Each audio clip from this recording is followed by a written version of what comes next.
법무부 장관 후보자 조국입니다. 무거운 마음으로 이 자리에 왔습니다. 법률이 정하고 국회가 합의한 청문회가 오늘 열리기를 기다려왔습니다. 여러 번 직접 나서서 말씀드리고 싶었지만 청문회에 출석해서 소명하고 설명드리는 것, 그것이 최우선이라고 생각해 왔습니다. 그러나 이제 더 기다릴 수 없고 계속 말씀드려온 대로 어떤 형식과 방법으로도 많은 의혹과 논란에 대해 충실하게 답하고 설명드리는 것이 맞다고 생각합니다. 오늘 기자 간담회를 통해 제가 말씀드릴 수 있는 모든 것을 최선을 다해 말씀드리겠습니다. 급작스럽게 회견이 진행된 과정에서 협조해 주신 언론인 여러분께도 감사드립니다. 국민 여러분, 죄송합니다. 과분한 기대를 받았음에도 큰 실망을 안겨드렸습니다. 우려와 염려도 있고 질책과 비난도 있었습니다만 무엇보다도 제가 크게 느낀 것은 현재의 논란이 다름 아닌 저의 말과 행동으로 인해 생긴 것이란 뉘우침입니다. 자신의 주변에 엄격하지 못했던 점 역시 깊이 반성하고 사과드립니다. 개혁과 진보를 주창했지만 많이 불철저했습니다. 젊은 세대에게 실망과 상처를 주었습니다. 법적 논란과 별개로 학생들에게, 국민들에게 죄송합니다. 저는 문재인 정부의 두 번째 법무부 장관으로 대통령께 지명을 받았습니다.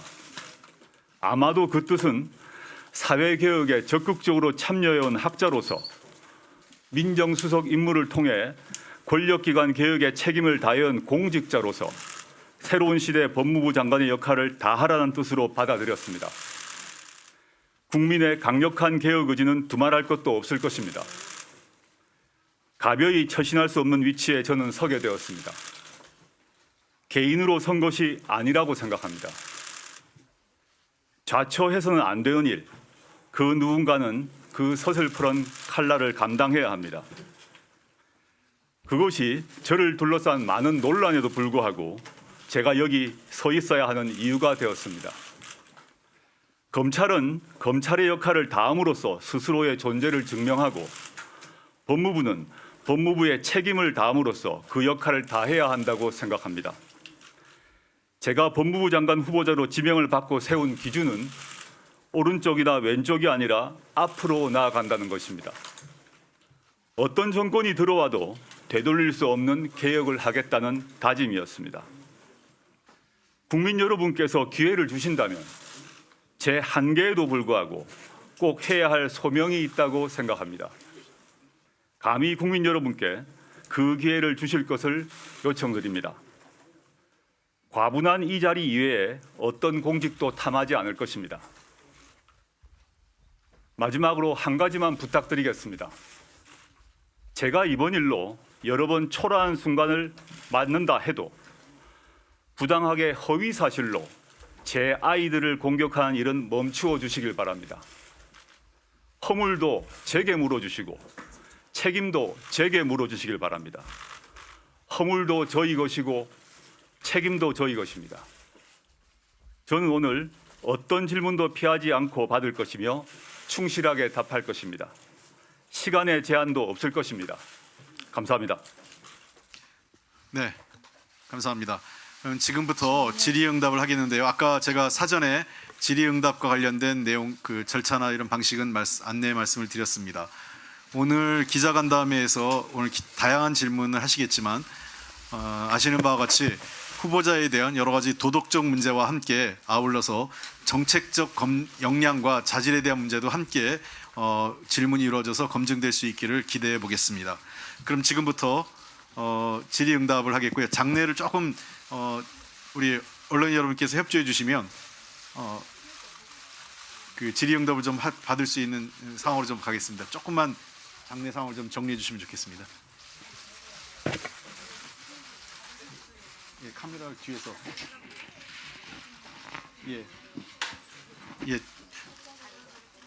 뒤에서 어쨌든 후보자께서 자료를 보시는데 자료를 뒤에서 좀 찍는 거는 조금만 자제해 주시면 고맙겠습니다. 자료 보고 계신 자료를 자, 그러면 이걸 뒤에 좀 빼주시면 좋지 않을까요? 예. 자, 여기 좀 뒤 좀 정리를 해 주시죠. 후보자 테이블 뒤로는 좀 예. 조금만 협조해 주십시오. 언론인 여러분께서 원만한 진행을 위해서 조금만 협조해 주시면 고맙겠습니다. 요거 좀 빼주시면 진행에 도움이 되겠습니다. 예, 조금만 라인을 좀 정해서요. 요 조금만 이동을 좀 해주시죠. 예. 선생님 죄송한데 이쪽으로. 네, 그럼 지금부터 질의응답을 받도록 하겠습니다. 먼저 연합의 서혜림 기자 해주십시오. 예, 안녕하십니까. 연합뉴스 서혜림 기자입니다. 그 가장 논란이 된 부분부터 말씀드리겠습니다. 그 2009년에 딸이 의학 논문에 제1 저자로 등재가 되면서 그게 입시에 활용된 것이 아니냐는 그런 논란이 불거졌는데요. 그것과 관련돼서 그 배우자나 그 자녀로부터 어떤 경과로 인해서 이런 논문 등재가 진행이 되었다 이런 내용을 들은 게 있다면 구체적으로 말씀 부탁드립니다. 저는 그 당시에는 그 과정에서 상세히 알지 못했고 최근 이 검증 과정에서 확인하게 되었습니다. 먼저 말씀드리고 싶은 거는 그 문제 학부형 참여 인턴십은 저나 제 배우자가 만든 것이 아니라 당시 저희 아이가 재학 중이었던 그 고등학교의 담당 선생님이 만드시고 그 만드신 프로그램에 저희 아이가 참여했던 것입니다. 그리고 그 과정에서 제가 그 교수님에게 저나 그 어느 누구도 연락을 드린 적이 없습니다. 마찬가지로 논문 과정에 있어서도 일저자라가 되고 있는 그 문제에 있어서도 제가 그 교수님께 또는 저희 가족 어느 누구도 연락드린 바 없습니다. 네, 추가 질의 없으세요? 네, 자 지금 아까 제가 좀 말씀드렸지만 이 대학 입시 따님이 조국 후보자의 그 자녀와 관련된 대학 입시 논문 관련된 게 있기 때문에 관련된 질문이 있으면 좀 더 집중해 주시면 좋겠습니다. 네, 저 검은색 옷을. 자 마이크를 크게 마이크를 좀 잘 안 들립니다. 일어나 주시면 안 되겠습니까? 저 마이크 지원을 좀 우리 당직자들 어디 있어요? 마이크 잠깐만 기다려 주세요. 네, 한강타임즈 이설아 기자입니다. 지금 이제 그 법무부장 그 서울대 법대에 그 담당하시는 교수님 자녀분께서 인턴십을 한 것으로 지금 보도가 됐는데 그 서로 연락하신 적이 없다고 하셨는데 이렇게 서로 이제 자녀분들이 교환해서 프로그램을 진행한 데에서도 모르시는 사실인지 여쭙고 같은 싶습니다. 맥락으로 언론 보도를 제가 보았습니다만은 그 당국대 그 교수님과 저는 전화번호도 모르고 연락도 한 적 없습니다. 그 장 교수님의 아이 역시 제가 이름도 모르고 얼굴도 모릅니다. 서울대 그 센터 같은 경우는 그 고등학교에 속해 있는 동아리가 그 센터 소속의 행정실에 연락해서 간 것으로 확인되었습니다. 네, 네, 그 옆에 분. 예.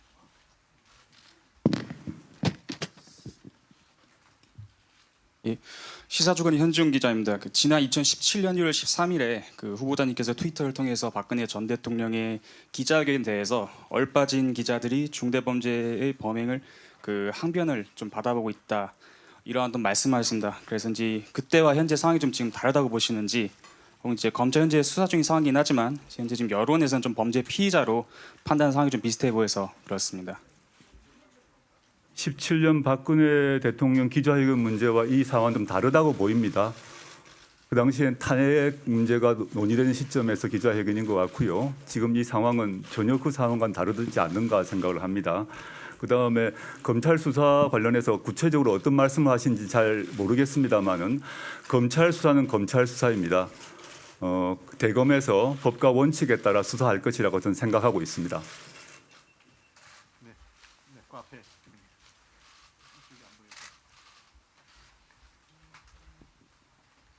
후보자님 안녕하십니까. 이루시사 설상미 기자입니다. 제가 알기로는 후보자님은 평소 폴리패스에 굉장히 비판적이었던 목소리를 내신 걸로 알고 있습니다. 그래서 현재 서울대에서도 계속 이와 관련해서 집회가 열리고 있는데 이미 제자분들의 신뢰는 많이 잃은 것 같고 또 계속해서 여기 뭐 교수로 계실 예정이신지 후에 정관이 끝나고 나면은 그리고 제자분들에게는 어떤 심정이신지 알고 싶습니다. 저는 서울대학교를 포함해서 여러 대학에서 저에 대한 비판이 나오는 건 너무 잘 알고 있습니다. 그 비판의 목소리 제가 새겨 듣고 있고 제가 무슨 저나 제 주변에 있어서 어떤 문제가 있었는지 어떤 불찰인지 돌아보고 있습니다. 지금 그런데 그 학생분들이나 국민 여러분들이 저나 제 가족에 대해서 가지고 있는 오해 문제는 이번 기회에 풀고자 나온 것입니다. 저는 그 오해에도 불구하고 학생분들이나 국민들이 저에 대해서 제기하는 비판과 질책 달게 받아야 한다고 생각합니다. 근데 오늘 이 자리는 그걸 제가 부인하는 것이 아니라 실제 사실이 무엇인가에 대한 얘기는 국민 여러분께 알리고 싶다는 것입니다. 그것이 알려진다면 저의 당시의 상황에 대한 이해가 조금 더 높아지지 않을까 저는 기대해 봅니다. 후보자님 그 계속 학교의 교수로 남으실지 질문 하나 더 있습니다. 네. 뭐 아시겠습니다만은 현행 법률과 서울대학교의 학칙에 따르게 되면 선출직 아닌 임명직 공무원은 휴직 제한이 연한이 없습니다. 그러나 아무리 그런 법적인 제한이 없다고 하더라도 제가 장기간 휴직을 하게 되면 학생들의 수업권에 일정한 제약을 주게 됩니다. 그 점 매우 잘 알고 있습니다. 따라서 저는 이 현재 지금 저를 둘러싼 임명 문제를 둘러싼 논란이 종료되고 난 뒤에 나중에 정부와 학교와 상의해서 어떻게 하는 것이 학생들의 수업권 침해에 너무 과도한 침해가 있지 않도록 하는 문제를 논의해서 결정할 생각입니다. 선생님 안녕하십니까. MBN 박유영 기자입니다. 네, 여기 있습니다. 네, 서주시면 좋겠습니다. 제가 너무 잘 안 보여가지고 제가 카메라 때문에 앞이 잘 안 보이는 상태입니다. 좀 일어서 주시면 좋겠습니다. 따님께서 서울대 환경대학원 다니실 때 그 장학금 받으셨던 800만 원은 좀 마이크를 잘 대시면. 800만 원은 그 후보자 관학회 내지는 서울대학교 측에서 후보자님 딸을 특정한 특지 장학금으로 알고 있습니다. 이 과정에서 그럼에도 불구하고 그 따님께서는 1년 내내 3억전만 들은 걸로 알고 있는데 특혜가 없다고 할 수 있는지 이 부분하고요. 그 과정에서 그 두 분 배우자께서도 교수님이시니까요.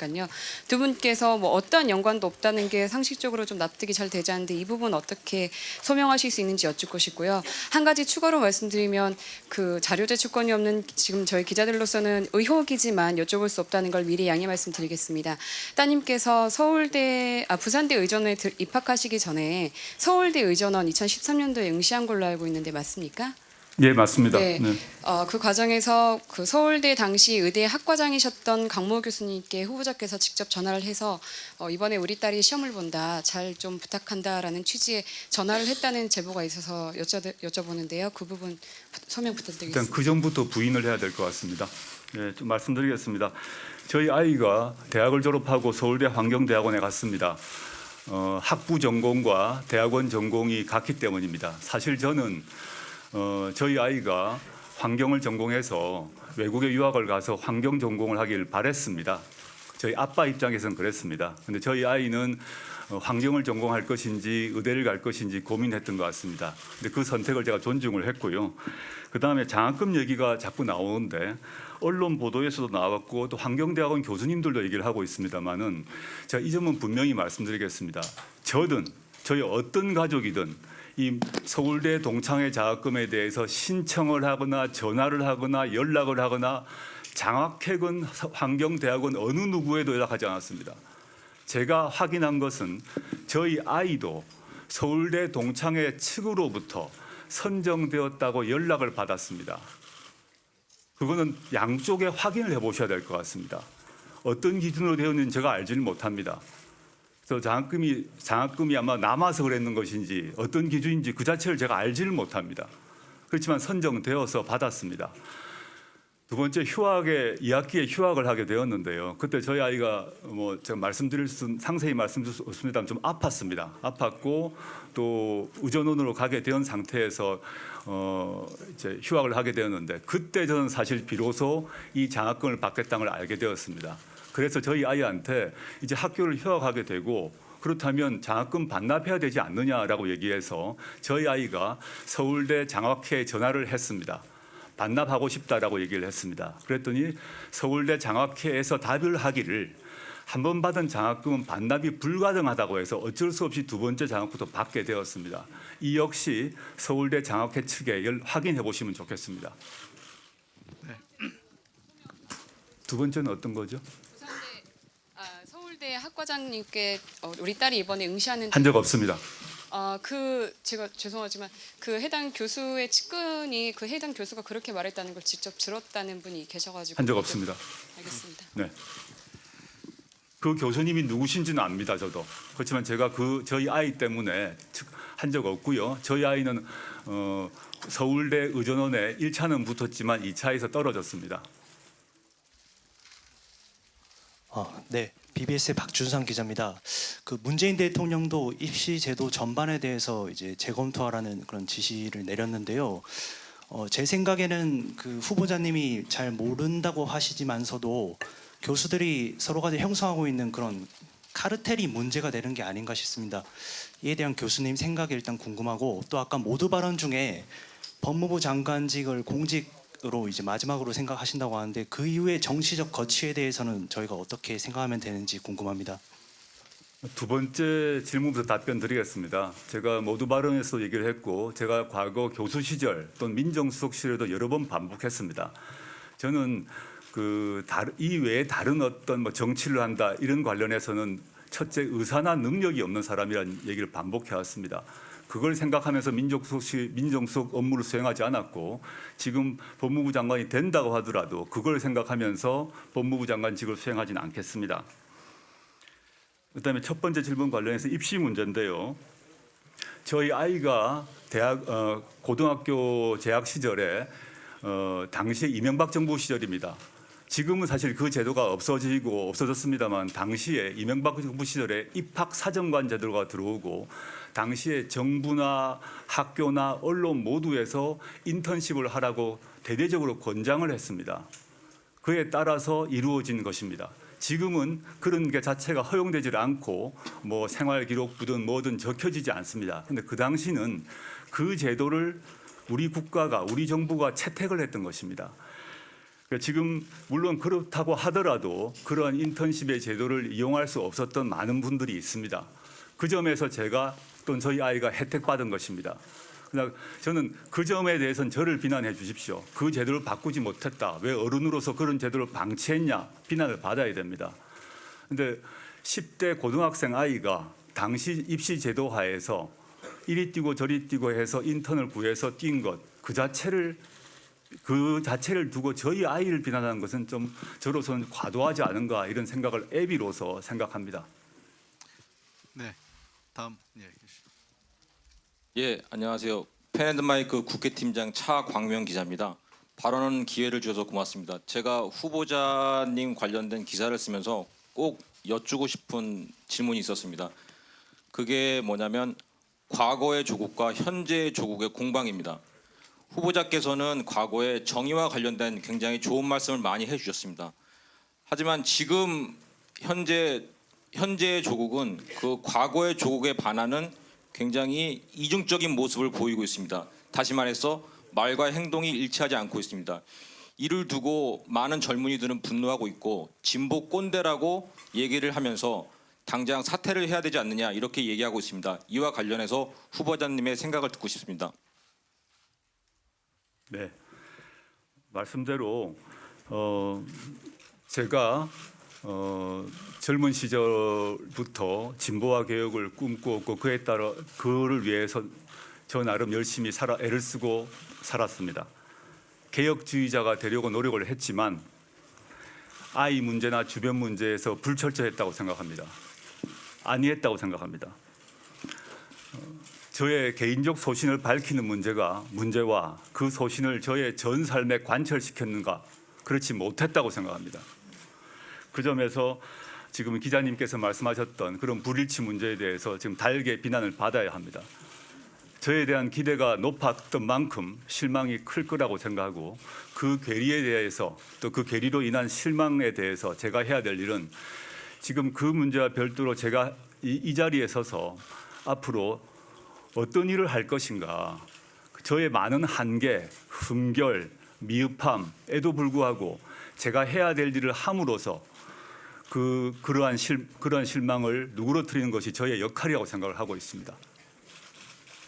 추가 질문 드리겠습니다. 그러면 서울대 학생들이 계속 촛불 시위를 하고 후보자님의 사퇴를 요구한다면 어떻게 하시겠습니까? 저를 사퇴를 요구하는 서울대 학생이든 뭐 어느 대학 학생이든 간에 그 학생들의 내용, 그 비판의 내용을 듣고요. 그 내용에 대해서 답할 기회를 갖도록 하겠습니다. 오해가 있다면 풀고 서로 소통을 하려면 소통을 하겠습니다. 저의 본의가 전달되도록 노력할 것이고 제가 잘못한 게 있으면 사과를 하겠습니다. 네, 자 미리 정해진 앞에 안녕하세요. 저 연합뉴스 좀 TV 일어나서 최덕재라고 합니다. 제가 잘 안 보입니다. 카메라 때문에 좀 기자님들 얼굴이 안 보이기 때문에 일어서 주시면 안녕하세요. 감사하겠습니다. 네, 연합뉴스 TV 최덕재라고 합니다. 논문을 써 보셔서 알겠지만 고등학교 1학년이 의학 논문 제1저자로 등재되는 이 상황이 법적으로 문제가 된 거 안 된 걸 떠나서 평범한 상황이라고 보시는지 궁금해서 여쭤보고 싶었는데요.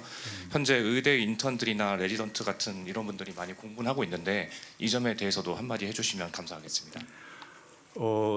저는 제 전공이 법이라서 이과 쪽 여기 뭐 의학을 포함해서 이과 쪽의 1저자, 2저자 이런 것들 사실 잘 모르고 있었습니다. 근데 지금 시점에 보게 되면 고등학교 딸아이가 고등학생이 1저자로 되어 있는 것이 좀 의아하다라고 저도 생각을 하게 되었습니다. 근데 그 논문을 책임 저자였었던 그 교수님께서 인터뷰한 걸 이번에 보게 되었습니다. 보게 되었더니 당시 시점에는 지금에는 그게 허용되지 않는 것 같습니다. 근데 당시 그 시점에는 1저자, 2저자 판단 기준이 좀 느슨하거나 모호하거나 그리고 책임 교수의 그 재량에 많이 달려 있었던 것 같습니다. 우리 사회에서 연구윤리란 것이 갑자기 강화된 것이 아니라 황우석 사태를 계기로 점점 엄격해져 왔는데 당시 시점에는 그런 게 있었다는 것입니다. 지금의 눈으로 보면 이상하다고 보이고 저도 이상하게 보입니다. 하지만 그 장 교수님 그의 이 인터뷰한 걸 쭉 보다 보니까 거기서 저희 아이가 놀랍도록 열심히 했다. 그리고 저희 아이가 이제 영어가 조금 잘 하는 편입니다. 그래서 그 실험에 참석하고 난 뒤에 그 논문들을 참여한 연구원들이 연구 성과, 실험 성과를 영어로 정리하는데 큰 기여를 했다라고 평가를 하신 것 같습니다. 물론 이 문제는 지금 뭐 수사가 진행 중인 걸로 알고 있습니다. 그에 따라서 더 많은 진실이 밝혀질 것이라고 생각이 들고 제가 이번 검증 과정에서 확인했던 것은 이 정도입니다.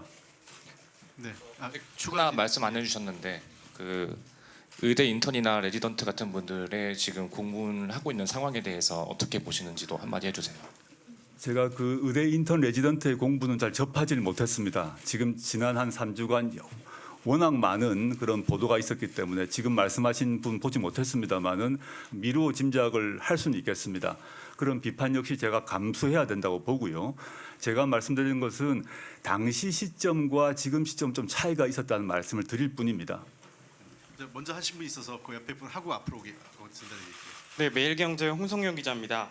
그 윤석열 검찰총장 하에 검찰이 압수수색을 한 건 사실 후보자에게 되게 이례적인 일인데 그거에 대해서 어떻게 평가하시는지 여쭤보고 싶고 그다음에 하나 더 여쭤보면 어느 법무장관 후보자보다 혹독한 언론 검증을 거치셨는데 왜 그렇게 언론 검증을 당해야 됐다고 생각하시는지 여쭤보고 싶습니다. 저는 지금 검찰에서 청문회 과정에서 압수수색을 한 것에 대해서 저는 언급을 해서는 안 된다고 생각합니다. 법무부 장관 후보자로서 그 압수수색에 대해서 어떠한 평가도 제 입으로 나오게 되면 그것이 향후 진행될 수사에 영향을 줄 것이기 때문입니다. 저는 윤석열 총장께서 법과 증거에 따라 수사를 전개할 것이라고 봅니다. 그렇게 제가 답을 드리고 싶고요. 언론의 혹독한 검증, 저도 제가 이제 검증을 이 정도로 받을 것이라고는 상상을 하지 못했습니다. 과거 수많은 뭐 총리님, 뭐 총리 후보, 그다음에 장관 후보들이 계셨습니다만은 저 관련해서 언론 검증의 보도량을 보게 되면 감당할 수 없는 정도였습니다. 저는 물론이고 인사청문회 준비단에서도 너무도 많은 보도가 이렇게 쏟아져서 그 중에서 뭐 부분 진실도 있고 완전 허위도 있는데 아무리 저희가 보도 자료를 내도 반영되지 않는 상황입니다. 왜 그런 것인가에 대해서 저 스스로를 한번 돌아보고 반성하겠습니다. 또 한편 그렇지만 제가 모두에 또 다시 말씀드렸습니다만 그 보도 내용 중에서 명백한 허위가 발견된 것은 아시고 계실 것입니다. 또 필요하다면 저희가 지금까지 계속 제공해드렸던 보도 자료가 있습니다. 그 점도 한번 언론인 여러분도 한번 저희가 공개적으로 제공했던 보도 자료도 한번 봐주시면 저로서는 감사드리겠습니다. 네, 여기 앞에 부분 하시고요. 그리고 나서 지금 저쪽 건너가 안 보이기 때문에 약간 그 카메라 기자분들께서 협조해 주시면 저쪽 그 건너편 분들에게 먼저 좀 발언권을 좀 질문권을 드릴 생각입니다. 거기 조금 다음에 좀 열어주십시오. 네, 질문하십시오. 네, 후보자님 CBS 박정환 기자입니다. 일단 그 사모펀드 논란이 계속 좀 심화되고 있는데 일단 그 코링크 프라이빗 에쿼티에 투자한 경위 그냥 부인에게 그 투자를 맡긴 것인지 그 부분이 궁금하고 그리고 그 일단 사모펀드의 실소유주가 오촌 조카 조모 씨라는 의혹이 계속 제기되고 있습니다. 이 부분에 관해서 해명을 부탁드립니다. 아시다시피 제 처가 그 사모펀드에 투자를 한 것은 사실입니다. 근데 그 배경을 좀 설명을 드리겠습니다. 제가 민정수석이 되고 난 뒤에 개별 주식은 보유하는 것이 좋지 않다라는 의견을 듣고 그러면 펀드에 투자하면 되겠느냐라고 공식적으로 질문을 했습니다. 그래서 펀드 투자, 사모펀드를 포함한 것입니다. 허용 가능하다는 답변을 받았습니다. 사실 저는 제가 그 경제나 경영에 잘 모르기 때문인데 사모펀드가 뭔지를 이번에 공부를 하게 되었습니다. 사모펀드가 도대체 어떻게 돌아가는지에 대해서 애초에 사실 알지를 못한 정도입니다. 그런데 이번에 어쩔 수 없이 하나하나 보게 되었는데요. 분명히 말씀드리는 것은 저는 물론이고 제 처든 간에 이 사모펀드의 구성이건 운영이건 뭐 등등의 과정에서 알 수가 없었습니다. 따라서 관여도 하지 않았습니다. 이 점은 그 문제의 사모펀드 회사가 공식적 입장을 발표한 바 있습니다. 그 보도자료를 한번 봐주시면 좋겠고요. 지금 문제가 되고 있는 저의 오촌 조카는 저희 집안의 장손에 해당됩니다. 제사 때 1년에 한 번 또는 뭐 많아야 한 2번 볼까 이 정도의 관계인데 저희 집안에서 주식 관련해서 전문가라고 하면 그 친구가 한 명입니다. 그래서 원래 개별 주식에 있던 주식을 제 처가 팔아서 이걸 어떻게 하면 좋겠냐 물었을 때 집안에 있는 사람에게 물을 수밖에 없겠죠. 물론 또 다른 펀드 매니저, 원래 거래하던 펀드 매니저에게도 물었습니다. 그래서 그 펀드에 넣었고 그렇지만 그 펀드가 어디에 투자를 하는지 어떻게 운영되는지는 알 수가 없습니다. 그 점은 제가 그 이번 청문회 과정에서 확인을 한번 했는데요. 한번 보시면 이건 그 회사에서 많은 언론에서 제기했던 것입니다. 그 펀드 회사에서 운용 현안을 보고하지 않았느냐. 투자한 사람에게 우리가 어디 투자했는 걸 알려줬을 거 아니겠느냐. 당신들이 그걸 보지 않았겠느냐라고 한 것 같습니다. 실제 그래서 저도 이번 2, 3주 사이에 그 보고서를 찾아보았습니다. 이렇게 되어 있습니다. 본 펀드의 방침상 투자 대상에 대해서 알려드릴 수 없다라고 되어 있고 상세한 내용에도 어디에 투자했는지 자체가 적혀 있지 않습니다.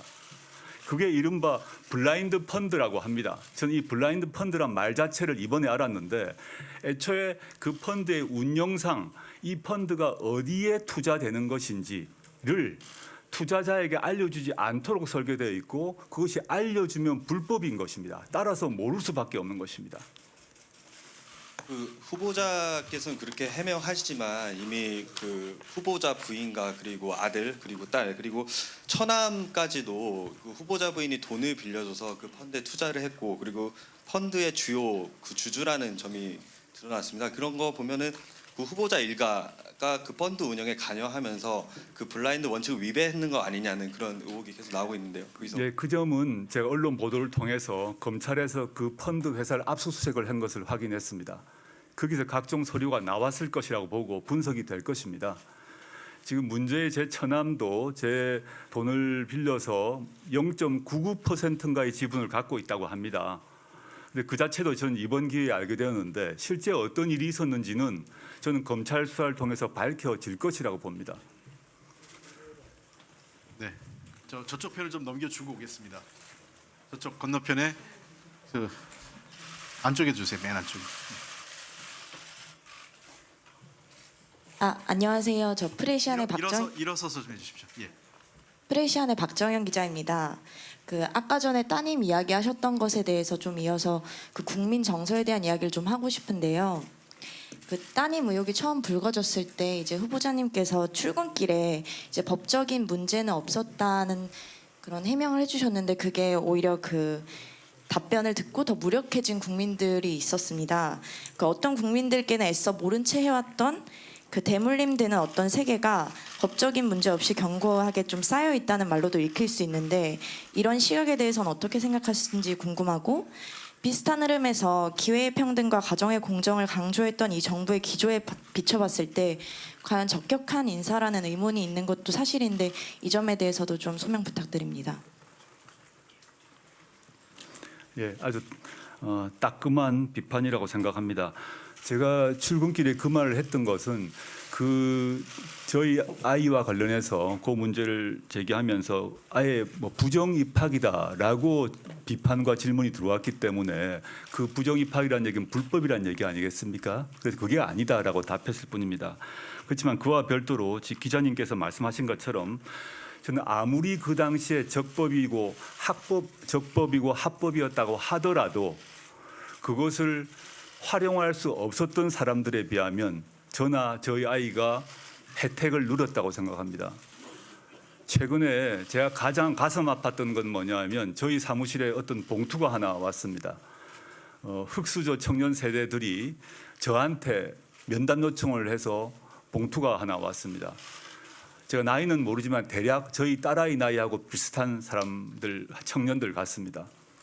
예를 들어서 그 청년들 같은 경우는 부모가 제가 아니기 때문에 저희 아이가 그런 당시에 합법적이라고 하더라도 그 제도를 누릴 기회가 그 흑수저 청년들은 없었을 것입니다.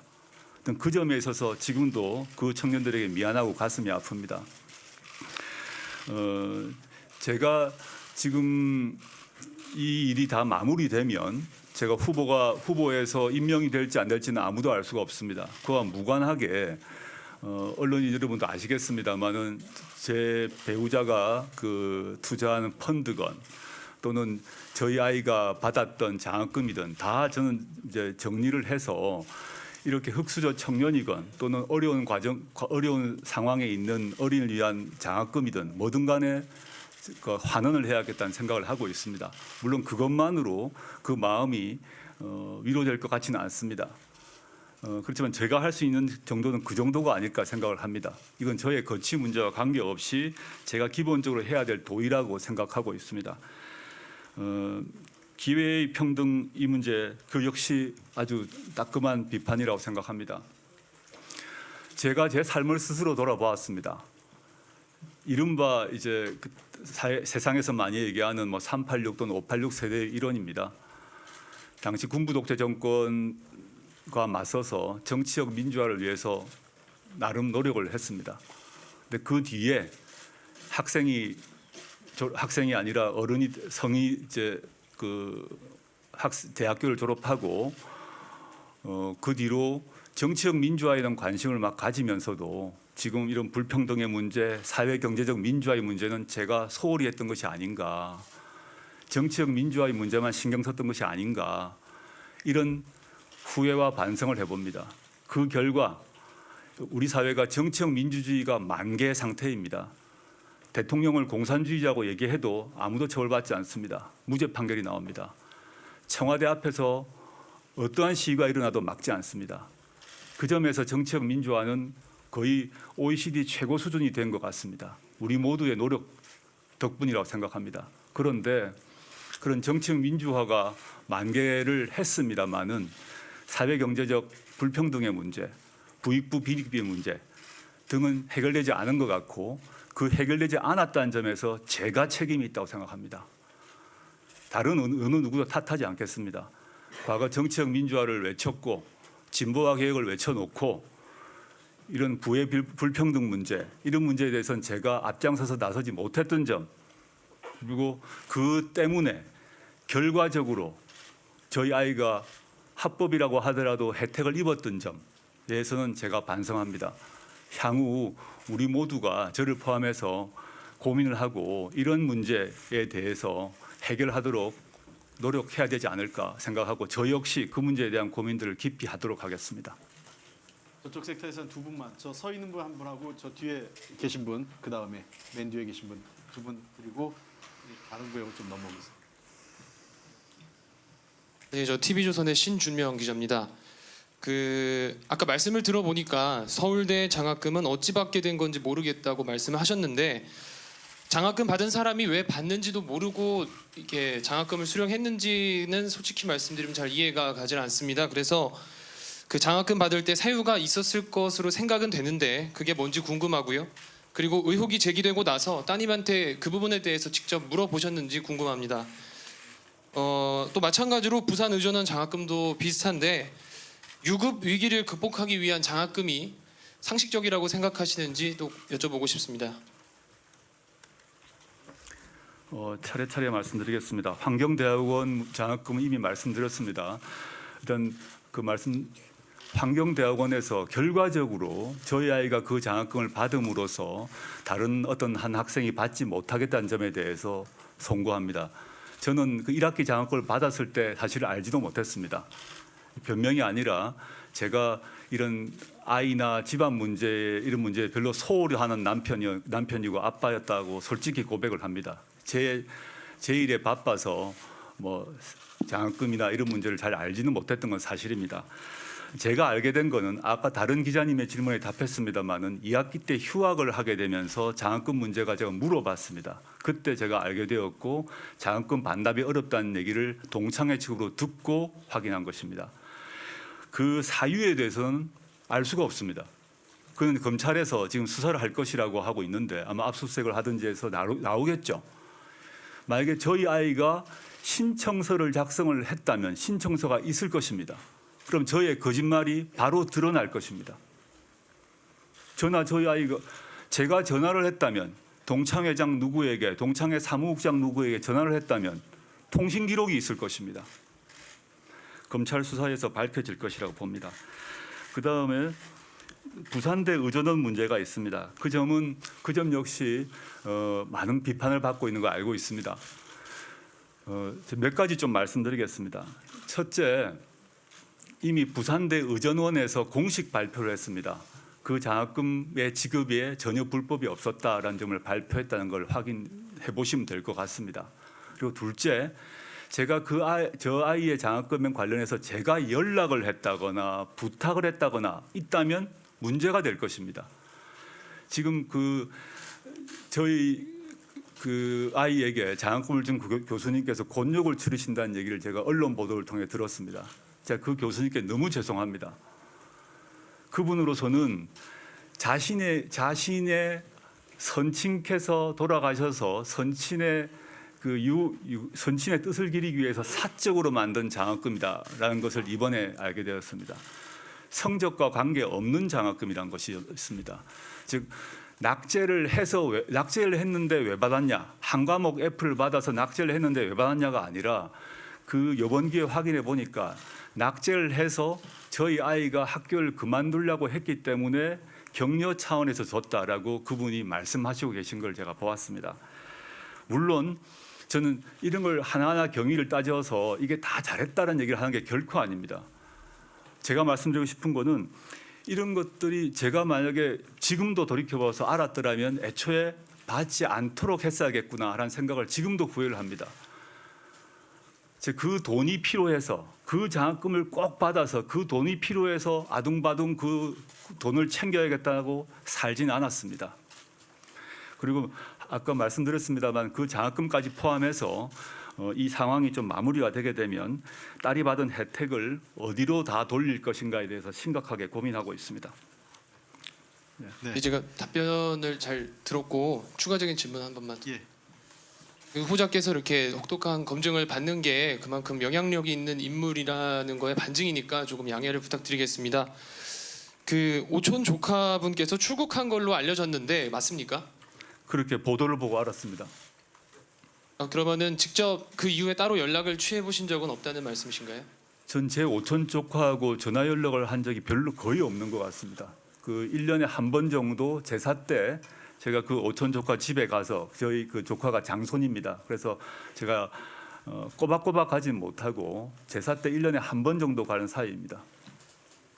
조카분께서 수사를 앞두고 일부러 도피한 건 아닌가 이런 의혹들이 좀 제기되고 있습니다. 그래서 혹시 뭐 오촌 조카분한테 귀국을 해서 해당 부분에 대해 소명할 생각이 있으신지 한번 여쭤보셨는지 궁금한 거거든요. 저는 뭐 국민 여러분께 그 앞에서 말씀드리고 싶은데 제 오촌 조카가 하루 빨리 귀국해서 실제 진실이 무엇인지를 밝혀주길 바라고 있습니다. 또 검찰에서도 그 노력을 하실 거라고 봅니다. 근데 지금 시점에서 제가 만약에 오촌 조카에 전화를 하게 되면 무슨 오해가 될지 모르겠습니다. 제가 오촌 조카 전화를 해서 무슨 내용을 말했는지를 아마 묻게 되실 겁니다. 전 일체 연락을 하지 않을 것입니다. 그렇지만 이 공개된 자리에서 분명히 말씀드립니다. 제 오촌 조카가 하루빨리 귀국해서 수사에 협조하기를 강력히 바라고 있습니다. 네, 말씀 감사합니다. 그리고 혹시 마지막으로 지금까지 제기됐던 사모펀드 관련 의혹이나 이런 따님의 어떤 장학금 문제 등이 지금까지 말씀하셨던 불찰들이 사퇴 사유에 해당된다고 보시진 않으신지요? 그 비판의 취지 따갑게 받아들입니다. 제가 모두 말씀해서 이미 밝혔습니다마는 공직자, 고위공직자 후보, 장관 후보에 거치는 무거운 자리라고 생각을 합니다. 지금 많은 비판이 있고 그 비판은 검찰 수사를 통해서 또는 다른 여러 정부기관의 교육부든 관련 기관의 조사를 통해서 밝혀져야 한다고 봅니다. 그와 별도로 저희 거치 문제는 제가 쉽사리 선택할 수 있는 문제가 아니라고 생각합니다. 무겁게 행동하겠습니다. 그 이유 그렇기 때문에 제가 지난 3주간의 혹독한 검증 과정에서도 인사청문회를 바란다라고 계속 그 말밖에 할 수 없고 결국은 오늘 이 자리에 왔습니다마는 많은 비판을 받으면서도 제가 침묵을 할 수밖에 하고 거치 문제를 표명하지 않았던 이유입니다. 양해해 주십시오. 네. 그리고 아까 이미 제가 선정한 분이 있어서 거기까지 하고 또 이쪽 섹터로. TV조선 서주민입니다. 일단 연속된 질문이 하나 먼저 있어서 그거 같이 드리고 다음에 제 질문 같이 드리겠습니다. 장학금 같은 경우는 그럼 신청 안 하셨는데 받았다는 건데 그러면 누군가는 신청한 사람도 떨어진 사람이 있는 걸로 알고 있거든요. 그 부분에 대해서는 어떻게 생각하시는지 좀 여쭤보고 싶고요. 하나 아까 당국대 장모 교수님 아드님 관련해서 서울대 인권센터 그거는 이제 동아리에서 했다라고 말씀을 아까 하셨던 건데 그 동아리에 따님분과 장모 교수님 아드님이 같이 소속돼 있는 거 맞는 거죠? 두 가지 질문하셨는데 아닙니다. 이게 전제를 해서 여쭤봐야 될 거라서. 잠깐만 먼저 소속사하고 좀 밝혀주시죠. TV조선 서주민입니다. 네. 예. 그러니까 따님분과 장모 교수님 아드님이 같은 동아리에 소속돼 있는. 그건 제가 잘 모르겠습니다. 확인해 보겠습니다. 왜냐하면 고등학교 동아리에서 알아서 해서 이제 서울대 인턴을 했다라는 아까 말씀하신 부분 때문에 제가 장 교수님 아들이 그 동아리에 속해 있는지 잘 모르겠습니다. 그건 제가 저희 아이가 또는 장 교수님 아들이 고등학교 졸업 이후에 장 교수님이건 장 교수님 아들이건 접촉을 한 바가 없습니다. 이번에 알았는데 이번에 또 제가 전화를 한다면 무슨 오해를 할지 모르기 때문에 접촉하지 않았고요. 그래서 제가 그 사태는 제가 확인하지 못했습니다. 그렇게 답드리겠습니다. 제가 그거를 질문을 드리는 이유가 뭐냐면요.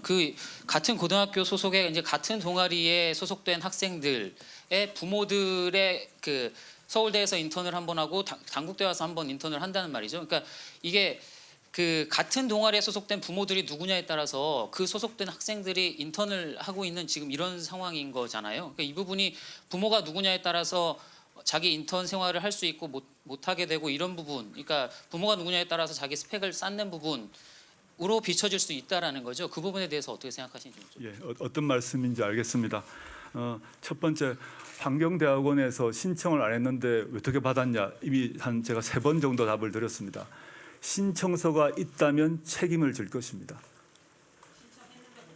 그래서요. 그 점에서도 신청을 했는데 못 받은 경우가 있을 것이라고 생각이 들고 그 점에 대해서 제가 매우 미안하고 안타깝습니다. 저희 아이의 의도와 관계없이 저희 아이가 받음으로써 다른 한 사람이 받지 못했을 것이라고 쉽게 생각이 듭니다.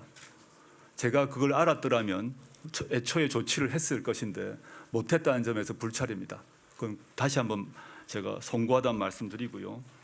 두 번째, 지금 그 인턴십 문제는 당시 그걸 체험 활동이라고 이제 뭐 되어 있는 것 같습니다. 아까 그 다른 당국대 건과도 관련해서 말씀을 드렸는데 그거는 저희 아이가 설계를 한 것이 아니라 또 저나 저의 집안이 설계를 한 것이 아니라 저희 아이가 다니던 고등학교의 해당 담임 선생님이 그 디렉터라고 부르는 그 선생님이 설계를 해서 학부모 참여 인턴, 학부모 참여 체험활동 프로그램을 만드신 것입니다. 근데 그게 당시 저희 아이가 다니던 고등학교에만 있었던 것이 아니라 당시에 정부 차원에서 권장되어서 많은 언론에서도 학부모 참여 인턴십을 하라고 권한 것을 이번에 확인을 해왔습니다. 저는 사실은 이런 것 자체에 대해서 사실 전혀 모르고 있었습니다. 제가 뭐 아이 교육에 대해서 좀 무관심, 그 점에 있어서는 무관심한 편이었습니다. 근데 이번 도대체 어떤 일이 벌어졌는가 저부터도 궁금하여 이번 2, 3주 동안 꼼꼼히 한번 확인해보고 보았더니 그 당시 상황이 그랬다는 것입니다. 그 상황에서 아이들이 스스로 지원도 하고 선생님이 소개도 하고 이런 과정에서 이루어졌던 일이다라는 점을 말씀드리는 것입니다. 예. 잠깐만, 저 다음에 한번 또 기회를 드릴 테니까 지금 이쪽에 그 계속 예정돼 있으니까요. 저 참고로 하여간 말씀을 드릴게요. 후보자께서 아마 설명하시면서 다소 설명이 지금 이제 자료 확인 같은 게 필요한 부분도 있어서 그 경우에는 혹시 아까 확인을 좀 해보겠다고 말씀하셨지 않습니까? 이후에 잠시 쉬는 시간이 있고 이후에 그 사실관계 혹시 미흡한 부분이 있거나 잘못된 게 있으면 이후에 바로잡도록 저희가 확인해서 그런 과정을 갖도록 하겠습니다. 그리고 아울러서 제가 모두의 말씀 개입은 정말 최소화하도록 하겠는데 그 국민들께서는 도덕성 검증과 함께 정책 부분도 같이 궁금해하시니까 좀 그런 질문이 있었으면 좋겠다는 생각입니다. 예, 저쪽 우리 여성 기자님하고 그 옆에 분 해주시면 그리고 앞에 분 세 분 이렇게 저쪽 해드리겠습니다. 예, 뉴데일리 박아름 기자입니다. 그 조금 전에 거취 문제 말씀하셨는데 박근혜 정부 때 조윤선 장관과 우병우 민정수석이 압수수색을 받을 때 이제 그 수사 대상이 됐다는 것만으로도 사퇴해야 된다고 말씀을 하셨어요.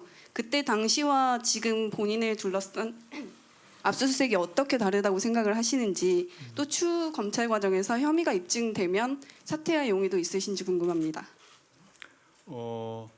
제가 지금 저는 압수수색을 당하지 않았다는 점 먼저 사실관계를 분명히 해야 될 것 같습니다. 두 번째 뒤에 이제 두 번째 질문 같은 경우는 가정에 기초한 질문이기 때문에 따라서 그 가정에 기초해서 이제 답변 드리는 게 옳지 않다고 생각이 들고요. 왜냐하면 이건 수사가 진행되고 있는 상황에서 법무부 장관 후보로서 수사 관련 얘기는 절대적으로 조심을 해야 됩니다. 제가 어떤 뉘앙스로든 말을 하게 되면 그것이 영향을 미치기 때문입니다. 그 점은 이해를 해주시길 바랍니다.